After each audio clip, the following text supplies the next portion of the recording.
Bismillahirrahmanirrahim. Assalamualaikum. I'm Hafiz Muhammad Veskani, and hopefully that all of you are fine. I have done my MPhil in teacher education from Iqra University, Karachi. So, today we will start the preparatory classes for teaching license test. ये teaching license test का जो session है वो तकरीबन 40 days का होगा और if you want to enroll in this course then you can contact on the given number. इन जो है नंबर्स के ऊपर आप कांटेक्ट कर सकते हैं और अपना कोर्स इनरोल होके आप उस ग्रुप में ऐड हो सकते हैं। सो चलते हैं आज के टॉपिक की तरफ। The topic of today's lecture is instructional strategy and approach. तो इसको हम आज बहुत अच्छे तरीके से देखते हैं। So let's start the topic. तो यस, सबसे पहले we have to understand the important terms. कुछ हमारे पास टीचर्स इस तरह होंगे या कुछ लोग ऐसे होंगे जिनको अंदाज़ा ही नहीं होगा what is the difference between approach, strategy and instructional strategy. तो ये पहले मैं आपका कॉन्सेप्ट क्लियर कर दूं, that will help you to understand all the lectures and all the terminologies will be used in this lecture. तो first of all approach का मतलब क्या होता है? Set of principles, beliefs and ideas. देखिए, कोई भी एक चीज है ना, उसको देखने की आपकी एक अपनी अप्रोच होती है, आपका एक अपना बिलीफ होता है। फॉर एग्जाम्पल, अगर बीइंग एज अ मुस्लिम अगर हम देखें तो गॉड के बारे में हमारी अप्रोच क्या है? ठीक है, बीइंग एज अ मुस्लिम ये हमारा बिलीफ है कि देयर इज वन गॉड। जब हमारी अप्रोच ये है कि देयर इज वन गॉड, तो फिर हमारी आगे वाली चीजें, हमारी स्ट्रेटेजी बिल्कुल चेंज होगी। अगर यही बात अगर हम किसी दूसरे से पूछें, किसी दूसरे मजहब वाले से पूछे, तो उनके बारे में होगा कि there is more than one God. तो ये उनका बिलीफ है। तो अप्रोच के अंदर क्या आता है? सेट ऑफ प्रिंसिपल्स, बिलीफ्स और आइडियाज ऑफ अ पर्सन। ठीक है, अच्छा उसके बाद your approach depends on philosophy of teacher. अब जैसे बीइंग एज अ टीचर आपकी फिलोसफी क्या है? Your philosophy means your approach. There are several philosophies which have used in teaching. ठीक है, एंड पेडागोजी। टीचिंग और पेडागोजी के अंदर बहुत सारी डिफरेंट फिलोसफीज यूज होती हैं। फॉर एग्जाम्पल, अगर टीचर जो है वो आइडियलिज्म को फॉलो करता है तो उसकी अप्रोच चेंज होगी। अगर टीचर जो है नेचुरलिज्म को फॉलो करता है तो उसकी अप्रोच चेंज होगी। अगर टीचर प्रोग्रेसिविज्म को फॉलो करता है तो उसकी नेचर चेंज होगी। तो what does it mean by approach? Approach mean philosophy of teacher. ये जो टीचर है वो किस चीज के ऊपर बिलीव करता है, उसके बिलीव्स क्या हैं, वो किस तरह सोचता है अपने स्टूडेंट्स को लेके, अपने क्लासरूम को लेके और अपने लर्निंग आउटकम्स को लेके। तो दैट इज द अप्रोच। और क्लियर करते हैं अप्रोच के बारे में। जैसे कुछ टीचर्स होते हैं वो कहते हैं स्टूडेंट सेंटर अप्रोच या टीचर सेंटर्ड अप्रोच। अब हमारे पास जो पहली फिलोसफीज हैं, जो जिसे आप रियलिज्म कह लें या जो है हमारे पास नेचुरलिज्म है, तो ये जो फिलोसफीज हैं मोस्टली ये जो है टीचर सेंटर्ड अप्रोचेस हैं। इन फिलोसफीज के अंदर के टीचर सेंटर्ड अप्रोच है। अब जो न्यू फिलोसफीज आ रही हैं, जो जिसे हम यंग फिलोसफीज कहते हैं, जिसमें प्रोग्रेसिविज्म आता है, उसके बाद आपके पास कंस्ट्रक्टिविज्म आता है, तो वो है स्टूडेंट सेंटर्ड अप्रोच। अब अगर एक टीचर का बिलीफ है कि टीचर सेंटर अप्रोच से क्लास में पढ़ाना है तो उसका वे ऑफ टीचिंग कुछ अलग होगा। वो जो है एक अलग अंदाज से पढ़ाएगा। और अगर एक जो है टीचर का बिलीफ है कि नहीं, student is the centre point of my class, तो वो स्टूडेंट का इंटरेस्ट देखेगा, उनके बारे में चीजें पूछेगा, उसको पता होगा और वो क्लास को इंटरेस्टिंग बनाएगा according to the students need और देयर इंटरेस्ट। तो ये अप्रोच में आप फर्क देख लें। अब टीचर सेंटर्ड फिलोसफी कौन सी है? जैसे एसेंशियलिज्म है, आइडियलिज्म है। Learner centred means student centred, और वो प्रेगमेटिज्म है, प्रोग्रेसिविज्म है, एग्जिस्टेंशियलिज्म है, कंस्ट्रक्टिविज्म है। तो ये सारी चीजें क्या हैं? आपकी फिलॉसफी है कि टीचर की फिलॉसफी क्या है और टीचर किस तरह से देख रहा है, उसके सोचने का अंदाज क्या है। और ये सारी फिलॉसफी जो है हम वन बाय वन करके डिस्कस करेंगे और आपको खुद पता चल जाएगा कि आपकी अप्रोच क्या होनी चाहिए क्लास के अंदर। तो होपफुली आपको अप्रोच का पता चल चुका होगा। Let's move next point and that is strategy. Strategy क्या होती है? स्ट्रेटेजी को आप ऐसे समझ लें अ प्लान ऑफ एक्शन, ठीक है, आपके पास एक बिलीव्स है, ठीक है, अब उसी बिलीफ के हिसाब से आप क्या करेंगे, एक एक्शन का प्लान बनाएंगे to achieve a long term overall aim, ठीक है, कि आप लॉन्ग टर्म के अंदर क्या करें, अपने जो गोल्स हैं वो अचीव करें।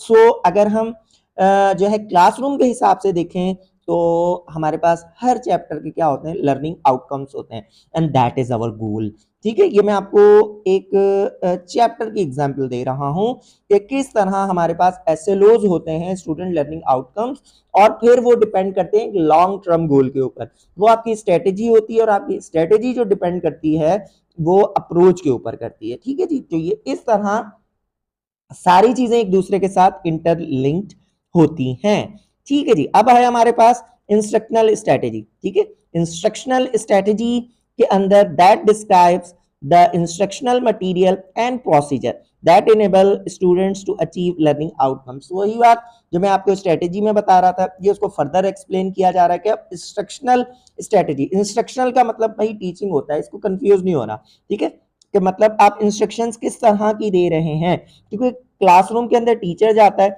और टीचर जाके क्या करता है, टीचर जाके जो है डायरेक्शंस देता है, इंस्ट्रक्शंस देता है। अब उसकी इंस्ट्रक्शंस जो है यहाँ तो स्टूडेंट सेंटर्ड होंगी या टीचर सेंटर्ड होगी। अब वो कौन सी स्ट्रेटेजी अडॉप्ट कर रहा है और किस तरह से अपनी इंस्ट्रक्शंस दे रहा है ताकि जो है स्टूडेंट्स जो है लर्निंग आउटकम जो है अचीव कर सकें। सो ये थे 3 मोस्ट इंपॉर्टेंट टर्म जो हमारे इस टॉपिक के हिसाब से बहुत इंपॉर्टेंट थे। होपफुली ये आपको क्लियर हो चुके होंगे। तो आगे चलते हैं, अब हम इंस्ट्रक्शनल स्ट्रैटेजीज कौन कौन सी होती हैं, ठीक है जी। तो अब ये वन बाय वन करके हम इसको डिस्कस करेंगे, डिटेल के अंदर करेंगे, एक्सप्लेनेशंस के साथ करेंगे, और हर स्ट्रेटेजी के लिए आपसे सवालात भी पूछे जाएंगे, ठीक है जी। तो नंबर 1 है हमारे पास डायरेक्ट इंस्ट्रक्शन। अब ये डायरेक्ट इंस्ट्रक्शन क्या है, ठीक है। दूसरी हमारे पास इंस्ट्रक्शनल स्ट्रेटेजी है इनडायरेक्शन इंस्ट्रक्शन, ठीक है। कुछ टीचर इनडायरेक्ट इंस्ट्रक्शंस के ऊपर बिलीव करते हैं और वो इनको फॉलो करते हैं। उसके बाद है इंटरैक्टिव इंस्ट्रक्शन। इंटरैक्टिव इंस्ट्रक्शंस क्या होती हैं? देन एक्सपेरिमेंटल हमारे पास लर्निंग। एक्सपेरिमेंटल लर्निंग के अंदर इंस्ट्रक्शंस किस तरह की होती हैं और किस तरह ये एक दूसरे से मुख्तलिफ है। उसके बाद है इंडिपेंडेंट स्टडी। इंडिपेंडेंट स्टडी नाम से ही आपको बता रही है। So there are 5 important instructional strategies that have been used in the classroom by the different teachers, by the different educators who are teaching in the class. तो ये हमारे पास 5 instructional strategies हैं और अब हम इसको वन बाय वन करके पढ़ते हैं। तो the first one is direct instruction. जी डायरेक्ट इंस्ट्रक्शन आपको खुद बता रहे हैं कि क्या है जी, ये डायरेक्ट है, ठीक है। डायरेक्ट इंस्ट्रक्शन आपको खुद बता रहा है कि सब कुछ क्या है, डायरेक्ट है, ठीक है। अब ये क्या है, highly teacher centred, highly teacher directed. जो डायरेक्ट इंस्ट्रक्शन कहां से आती हैं, ठीक है, ये हमारे पास स्टूडेंट्स है, ये हमारे पास टीचर है, तो इंस्ट्रक्शन कहां से आ रही है, टीचर की तरफ से आ रही हैं, किस तरफ, स्टूडेंट्स की तरफ, ठीक है जी। तो हाईली टीचर इंस्ट्रक्शंस देने वाला कौन है, ऑब्वियसली टीचर है ना, टीचर इंस्ट्रक्शंस देगा। Direct instruction is usually deductive.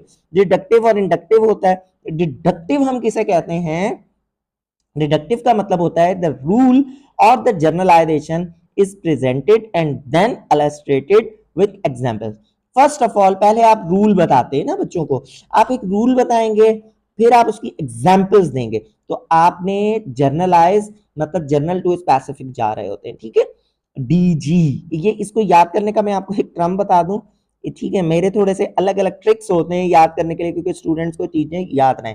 DG हम अक्सर करते हैं ना, डीजी। तो डिडक्टिव मेथड क्या होता है, ठीक है, डिडक्टिव मेथड को याद करना है। अक्सर डिडक्टिव और इंडक्टिव के अंदर कंफ्यूज हो रहे होते हैं, तो उसको याद करने का एक ट्रिक है। डीजी, डीजी का मतलब डायरेक्टर जनरल होता है, पर हम इसको डायरेक्टर जनरल के तौर पे इस्तेमाल नहीं करते। डीजी का मतलब डिडक्टिव मेथड जो है वो जर्नल टू स्पेसिफिक है, ठीक है। पहले क्या आता है, जर्नल, और कहां पे जाएगा, स्पेसिफिक जाएगा। इसी तरह ही इंडक्टिव मेथड क्या है, ठीक है, इंडक्टिव मेथड जो है हमारे पास आईएस है, ठीक है। इंडक्टिव मेथड का मतलब होता है स्पेसिफिक टू जर्नल। तो आप चाहे ये वाला टर्म याद कर लें, चाहे ये वाला टर्म याद कर लें, वो आपके ऊपर है, पर मैं प्रेफर करता हूं डीजी को। ठीक है। तो डीजी डीजी डीजी अक्सर हमारे डेली लाइफ के अंदर इस्तेमाल हो रहा होता है, हम जो है देख भी रहे होते हैं न्यूज़पेपर्स के अंदर। और जी न्यूज़ के अंदर तो डीजी को मैं प्रेफर करता हूँ, इट्स योर चॉइस, आप चाहे डीजी लें या आईएस लें, ठीक है जी। तो इस तरह आप इन टर्म्स को याद कर सकते हैं। तो जी जो डायरेक्ट इंस्ट्रक्शंस होती हैं वो डिडक्टिव होती हैं, मतलब पहले आप रूल्स देते हैं, देन आप उसको एग्जाम्पल्स के ऊपर जाते हैं और फिर आप पर्टिकुलर चीज के ऊपर जाते हैं। तो अब मैं आपको कुछ एग्जाम्पल्स देता हूं कि आपको कैसे पता चल सकेगा कि क्लासरूम के अंदर डायरेक्ट इंस्ट्रक्शंस हो रही हैं और आप किस तरह उसको आइडेंटिफाई करेंगे। फॉर एग्जाम्पल एक टीचर क्लास में आता है और कहता है today we are going to learn the past simple form और वर्ब, ठीक है। हम क्या पढ़ेंगे आज, हम पढ़ेंगे जी पास्ट सिंपल फॉर्म। अब ये क्या है, पहले टॉपिक को बता दिया गया, ठीक है। अब टॉपिक बता दिया गया, अब हम क्या करेंगे, हम अब एक रूल्स के पीछे जाएंगे ना कि रूल्स क्या हैं। फॉर एग्जाम्पल जैसे आपको भी पता है that how you form the past form और the second form of present form, या आप प्रेजेंट फॉर्म को पास्ट फॉर्म में किस तरह बनाते हैं, इसके रूल्स क्या है। तो एक बड़ा आसान सा रूल है, आप लोगों ने बहुत दफा पढ़ा होगा और आप मोस्टली टीचर्स जो हैं अपने क्लासरूम के अंदर भी ये सारे रूल्स जो हैं अप्लाई करते हैं। तो regular verbs from there past form by adding ED in the base form of verb. जैसे हमें अक्सर हमारे टीचर्स ने भी पढ़ाया था, बेटा अगर you are going to form the past form और the second form of present, then how you form, simply जैसे प्ले है तो प्ले के लास्ट में ईडी लगा दें, फिर इसी तरह ही टॉक है और टॉक के लास्ट में ईडी लगा दें। इस तरह के और भी बहुत सारे आपको वर्ब्स मिल जाएंगे। जैसे फॉर एग्जांपल जी जरा स्क्रीन साफ कर ली जाए, एक है हमारे पास अबंडन, ठीक है जी। अबंडन, अबंडन का मतलब होता है to leave, to give up, ठीक है। अबंडन का सेकंड फॉर्म और थर्ड फॉर्म कैसे बनेगा, बाय एडिंग ईडी, तो यही सेकंड फॉर्म यही थर्ड फॉर्म। तो ये अब हमने क्या किया, हमने एक जर्नल रूल बताया, जर्नल रूल के बाद हम एग्जाम्पल्स के ऊपर आ गए, हम पर्टिकुलर चीजों के ऊपर आ गए और हम एग्जाम्पल्स देते जा रहे हैं। तो ये क्या है जी, ये हमारे पास डायरेक्ट इंस्ट्रक्शन हो रही है, क्लासरूम के अंदर हम डायरेक्ट इंस्ट्रक्शंस दे रहे हैं। तो इस तरह अब आप जरा थोड़ी देर के लिए अपने दिमाग में सोचिए कि आप अगर पढ़ा रहे हैं, for example you are a science teacher, so आप कौन सा जो है मतलब टॉपिक जो है वो चूज करेंगे डायरेक्ट इंस्ट्रक्शन के लिए, जिससे आपको पता चल सके कि जो है बच्चे बहुत अच्छे तरीके से वो चीज समझ लेंगे। आपने ये मुझे लाजमी तौर पे बताना है, ठीक है। ये नीचे जो नंबर दिया गया है इसके ऊपर आपने लाजमी तौर पे भेजना है कि हमने साइंस या जो भी आपका सब्जेक्ट है, साइंस है, सोशल स्टडी है, इस्लामियात है, कोई भी है, क्योंकि जो आपके सीआरक्यूज होंगे ना एग्जाम के अंदर जो इसी चीज के ऊपर डिपेंड करेंगे। तो how you implement the direct instruction into the classroom, give answer in a single paragraph, ठीक है। तो इस तरह के जो हमारे टीचिंग लाइसेंस पॉलिसी के सीआरक्यूज आते हैं ना, वो इस तरह के आते हैं। तो आपको जो टॉपिक हम पढ़ते जाएंगे वही टॉपिक से मैं आपको कुछ ना कुछ काम देता रहूंगा ताकि आप वो करते रहें और आपकी तैयारी बाकायदा होती रहे, सिर्फ देख के नहीं, बाकायदा हो, और आपकी फिर जहां पे मिस्टेक्स हैं वो सही की जा सके और आपकी एक प्रैक्टिस हो जाए, ताकि आप जब एग्जाम में जाएं तो आपको बिल्कुल भी परेशानी ना हो, आपकी प्रैक्टिस इतनी हो चुकी हो। ये जी कुछ और एग्जाम्पल्स हैं कि अब हम थोड़ा और डीप में देख लेते हैं। एक जर्नल व्यू हमने देख लिया कि what is the direct instructions, ठीक है जी। तो मेथड कौन से होते हैं, अब ये हमारे पास स्ट्रैटेजीज हैं, ठीक है। डिफरेंट स्ट्रैटेजीज हम अब देख रहे हैं कि फॉर एग्जांपल एक है lectures, mostly the traditional method. हमारी क्लासेस के अंदर बहुत बड़ी क्लास होती है जी, टीचर आता है, लेक्चर देता है, खड़ा हुआ है, बोलता जा रहा है और ये हमारे स्टूडेंट्स बेचारे बैठे हुए हैं, कंटिन्यूसली कंटिन्यूसली कंटिन्यूसली सुन रहे हैं, सुन सुन के, और फिर वो जितना पढ़ते हैं वो आपको पता चल रहा होता है। तो it is example of direct instruction. जैसे लेक्चर्स दे रहे हैं, तो अब ये जो पीछे मैंने आपसे सवाल पूछे थे ना, अब आपके दिमाग में चीजें आ रही होंगी, ठीक है, और ये आपके और कॉन्सेप्ट क्लियर करती जाएंगी।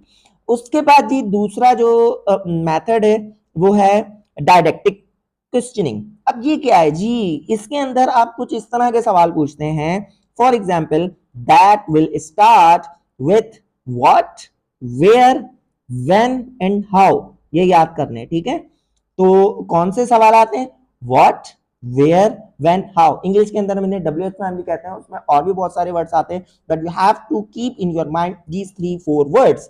The first one is what, where, when, how. ठीक है, ये चारों वर्ड्स आप याद रखें। फॉर एग्जाम्पल, अब आप किसी भी क्लासरूम के अंदर जाते हैं और आप बोलते हैं कि where you apply this particular rule, या where you found this particular animal. ठीक है, तो इस तरह, या when you will go to visit the field, when you will do your homework and how you will do it। तो इस तरह के जो क्वेश्चंस हैं वो डायरेक्ट इंस्ट्रक्शंस के अंदर आते हैं कि आप बच्चे से सवालात पूछ रहे होते हैं। ये भी डायरेक्ट इंस्ट्रक्शन का एक मेथड है। उसके बाद है जी थर्ड वन, एक्सप्लिसिट टीचिंग। ये क्या होती है? Direct students attention towards learning in a highly structured environment. It is a teaching that is focused on producing specific learning outcome. मतलब जो स्टूडेंट्स है ना, उनका अटेंशन जो है पूरे का पूरा टीचर्स की तरफ हो, बाकायदा तौर के ऊपर, क्योंकि वो किसी खास चीज के ऊपर फोकस कर रहे होते हैं। फॉर एग्जाम्पल, जैसे आज की क्लास है और आज की क्लास के अंदर हमारा खास टॉपिक क्या है, जो कि हम पढ़ रहे हैं डायरेक्ट इंस्ट्रक्शन। तो आपका जो पूरा फोकस है वो इसके ऊपर है और आप यहां से चीजें जो है सीख रहे हैं कि हमने कोई भी चीज मिस नहीं करनी और हमने पूरे का पूरा कॉन्सेप्ट क्लियर करना है। किसका? डायरेक्ट इंस्ट्रक्शंस का। Topics and content are broken down into small parts and taught individually. For example, it involves explanation, demonstration and practice.